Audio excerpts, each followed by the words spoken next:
سر اپنے بھی خفا مجھ سے ہیں بیگانے بھی ناخوش، میں زہر ہلاحل کو کبھی کہہ نہ سکا کند۔ سر آپ کو مبارکباد دیتا ہوں، لیکن میری ایک چھوٹی سی ریزرویشن ہے، آئی ڈونٹ نو صحیح ہے یا غلط ہے۔ جب آپ لوگوں کا اوتھ ہو رہا تھا تو اس وقت اسحاق ڈار صاحب جب اوتھ لے رہے تھے، میرا نہیں خیال کہ ان کا اپنا اوتھ ہوا تھا۔ سو آئی ڈونٹ نو کہ لیگلی یہ صحیح ہے یا نہیں ہے، اس کے کیا امپلیکیشنز ہیں۔ ایک منٹ تاکہ کنفیوژن نہ ہو، جب اسپیکر قومی اسمبلی نے اوتھ لیا تھا سب کا، پوری اسمبلی کا، انہوں نے اپنا بھی نام پڑھا تھا، اس لیے جب ڈار صاحب نے اوتھ لیا تھا تو انہوں نے پہلے اپنا نام پڑھا۔ وہ کر نہیں سکتے sir, he has to be under oath to do that. وہ غلط ہے، he has to be under oath to do that. وہ تو آپ کو ہم بیٹھ کے بتائیں گے، اگر آپ سمجھتے ہیں غلط ہے تو وہ دیکھ لیں گے۔ نہیں سر آپ وہ کر لیں، کیونکہ آپ جہاں بیٹھے ہوئے سر، آپ technically you are not under oath as of now, کیونکہ وہ انڈر اوتھ نہیں تھے۔ یہ ایک بڑا لیگل ایشو ہے سر، آپ اس میں دیکھ لینا سر، آپ دیکھ لینا، میں تو صرف چلیں یہ 5 منٹ آپ اپنے ضائع کر رہے ہیں۔ تو وہ رضا ربانی صاحب سر نشاندہی کر رہا ہوں سر، غلط کام کی نشاندہی کر رہا ہوں۔ دیکھیں جی، رضا ربانی صاحب کا اوتھ ڈار صاحب نے لیا تھا اور ایسے ہی لیا تھا۔ سر وہ تو ہمیشہ غلط کرتے آئے ہیں، تو اب ہم کیا کریں سر؟ چلیں سر آگے چلتے ہیں سر، ایک غلط کام ہو گیا، آگے چلتے ہیں سر۔ سر اس طرح یہ ہے کہ کل ہم نے بہت ساری باتیں سنی اور ہم لوگ یہاں سن رہے تھے کہ عوام کا کوئی بات نہیں کرتے اور پتہ نہیں کتنے لوگوں کا کتنا ظلم ہو رہا ہے، اور کسانوں کے ساتھ ظلم ہو رہا ہے، فلانا کے ساتھ۔ سر ہوتا یہ کہ جب تک پاکستان میں ایک پولیٹیکل مینیورنگ ہوتی رہے گی، اس وقت تک عوام کی کوئی بات کرے گا نہیں، اور عوام کی بات اس لیے نہیں کرے گا کہ وہ اسٹرینتھ عوام سے نہیں ڈرا کر رہے ہیں۔ میں ابھی ایک مشاعرے میں خالد مسعود صاحب کی ایک چھوٹے سے 1-2 شعر سن رہا تھا، ذرا فنی بھی ہیں لیکن صحیح بھی ہیں۔ وہ کہتے ہیں جب کام نہ بنا ووٹوں سے اور فارم 45 سے، تو غیبی مدد اچانک مل گئی فارم 47 سے۔ بابا جی سے پوچھا اے کی ہویا، تو بولے وہی ہویا جو ہوتا آ رہا ہے 1947 سے۔ سو جب تک سر ہم یہ چیزیں نہیں چینج کریں گے، دس از دا بیسک ایشو، جب تک ہم اس کو نہیں ٹھیک کریں گے سر، پاکستان اپنی اس منزل کی طرف کبھی نہیں چلے گا۔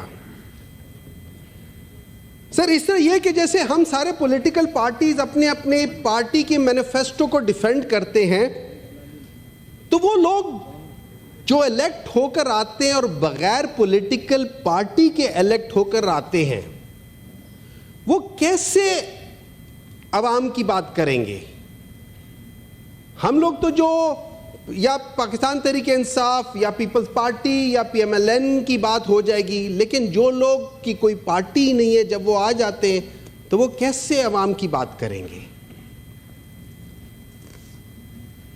کیونکہ ان کی، جیسے میں نے پہلے کہا تھا، ان کی اصل سٹرینتھ تو کہیں اور سے آ رہی ہے۔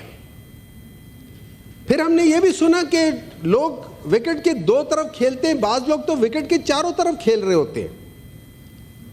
ابھی شہری رحمان صاحبہ ابھی تو جا چکی ہے، لیکن انہوں نے کہا تھا کہ ایک نئی روایت رکھتے ہیں اور کوئی پولیٹیکل پرزنر نہیں ہونا چاہیے یا نہیں ہوتا ہے۔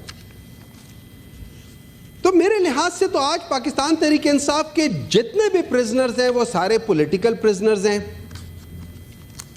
ابھی عرفان صدیقی صاحب نے جو کہا تھا کہ آج کوئی پولیٹیکل پرزنر نہیں ہے، لیکن جو ڈیفینیشن بتائی تھی وہ تو پورے پولیٹیکل پرزنرز کی بتائی تھی۔ پھر انہوں نے آپ کے ساتھ آپ کا ریفرنس دیا، آپ پولیٹیکل پرزنرز تھے، میں نے تو آپ کو پولیٹیکل پرزنر نہیں بنایا تھا۔ آپ کو، زرداری صاحب کو کس نے پولیٹیکل پرزنر بنایا تھا؟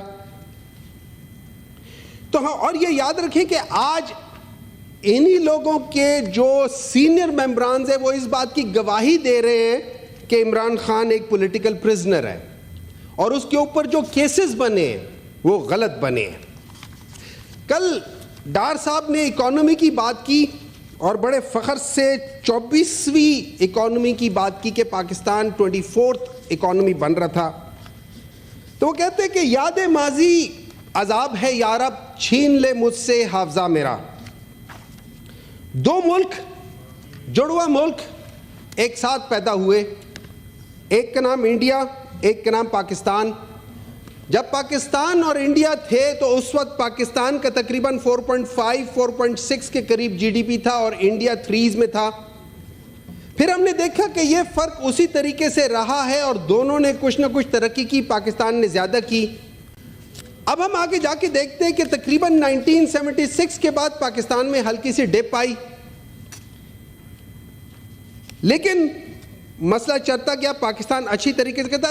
کب تک؟ 1984 وہ پہلا واٹر شیڈ لائن ہے جس کے بعد پاکستان کا جو گراف ہے وہ نیچے ہوا. 1984 میں ایسی کیڑی پولیٹیکل پارٹیز آ گئی تھی کہ جنہوں نے اپنے جو ڈیسیجنز لیے وہ پاکستان کے حق میں نہیں تھے. پھر 1990 میں اصل ڈپ آئی اور اس کے بعد نوز ڈائیو جاتا گیا، بالکل جاتا گیا، یہاں تک کہ 2007-8 میں پاکستان انڈیا سے بہت نیچے چلا گیا. اور یہ 1997-98 کی بات ہے جب انہوں نے کراس کیا، انڈیا اوپر چلا گیا. اور 2017-18 جن کا ریفرنس دے رہے تھے، انڈیا پاکستان سے 2% جی ڈی پی آگے نکل گیا. تو آخر یہ 28 سال 30 سال میں ایسے کون سے ڈیسیجنز تھے، ایسی کون سی پولیٹیکل پارٹیز تھی جن نے پاکستان کو جو انڈیا سے 1% جی ڈی پی آگے تھا 2% جی ڈی پی پیچھے کروا دیا؟ کوئی تو وجہ ہوگی نا. بے خودی بے سبب نہیں غالب، کچھ تو ہے جس کی پردہ داری ہے.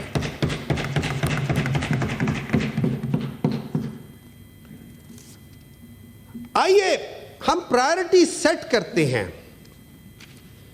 ہم پرائرٹی سیٹ کرتے ہیں کہ جب بھی کوئی الیکٹڈ سینیٹر جیل میں ہوگا، جب تک اس کے پروڈکشنز آرڈر نہیں ہوں گے ہم لوگ سینیٹ میں نہیں بیٹھیں گے. آئیے سیٹ کرتے ہیں پرائرٹیز اپنی. آئیے سیٹ کرتے ہیں ایک پولیٹیکل پرائرٹی کے اس وقت جتنی بھی خواتین ہیں ان کا حق بنتا ہے سی آر پی سی 4971 کے تحت کہ ان کو بیلز ملے. آئیے اپنی پرائرٹی سیٹ کرتے ہیں. کہنا بہت آسان ہے، کرنا بہت مشکل ہے. سچ کہنا اتنا مشکل نہیں ہے جتنا سچ سننا مشکل ہے. ابھی میں نے یہ بات سنی تھی. آئے وہ پولیٹیکل پریزنر جس کا نام عمران خان ہے، اس کے اوپر جتنے کیسز ہیں ان کو ایڈریس کرتے ہیں. یہ یاد رکھیں وہ پولیٹیکل پریزنر ہے لیکن وہ سوچ میں آزاد ہے.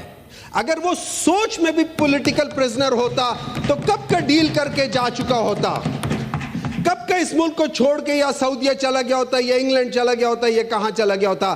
لیکن وہ تو بلیو کرتا ہے نہیں تیرا نشے من کوئی قصر سلطانی کے گنبد پر، تو شاہی ہے بسیرا کر پہاڑوں کی چٹانوں میں.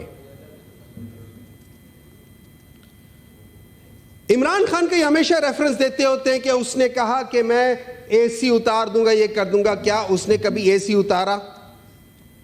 اس طرح تو آپ لوگوں نے بھی لوگوں کو گھسیٹنے کی بات کی تھی سڑکوں پہ. کسی کا پیٹ پھاڑنا تھا، کسی کو گھسیٹ کے سڑک سے وہ کہاں پہنچا دینا تھا. کچھ چیزیں پولیٹیکل ہوتی ہیں، ان کو پولیٹیکل رہنے دیں. پھر ہم نے بات سنی رونٹے کھڑے کر دینے والی باتوں کی. آپ کے رونٹے اس وقت نہیں کھڑے ہوئے تھے کہ جس وقت بے نظیر صاحبہ اور نصرت بھٹو صاحبہ کے ساتھ جو ہو رہا تھا اس وقت تو آپ کے رونٹے میں نے نہیں دیکھے کھڑے ہوتے ہوئے.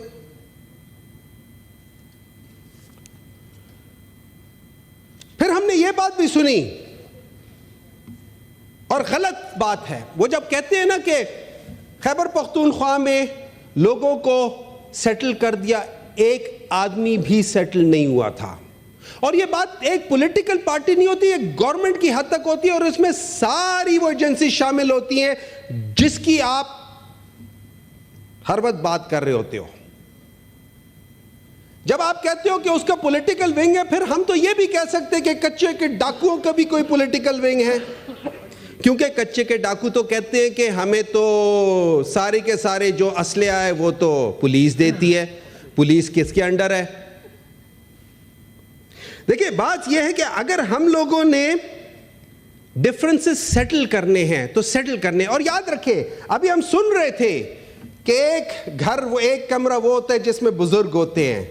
سر جی جب بزرگوں کے درمیان میں ڈفرنسز آ جائے تو گھر ٹوٹ جاتے ہیں. ایڈریس تھا چیئر. سر ایڈریس تو آپ کو ہی کر رہا تھا, شکل اس طرف تھی. ادھر نہیں دیکھتے. کوئی بات نہیں سر. سر بات یہ کہ میں آخری بات کرنے لگا ہوں. بات یہ ہے کہ ریالٹی یہ ہے کہ بینگن نے آپ لوگوں کو بہت مارا. ریالٹی یہ ہے کہ عوام نے ووٹ دیا پاکستان تحریک انصاف کو, اور فار دا ریکارڈ اس سینٹ میں ہم جو بیٹھے ہیں ہم پاکستان تحریک انصاف کے پلیٹ فارم پہ بیٹھے ہوئے ہیں, ہم کسی اور پلیٹ فارم پہ نہیں بیٹھے ہوئے. ہمارا آج بھی نشان پاکستان تحریک انصاف ہے, تو اس کو پلیز کریکٹ کر کے رکھیں. تو سر عوام نے ووٹ دیا پاکستان تحریک انصاف کو, اس کو ریسپیکٹ کرنا چاہیے, اور اس کے ساتھ میں آپ کا شکریہ ادا کرتا ہوں. Thank you.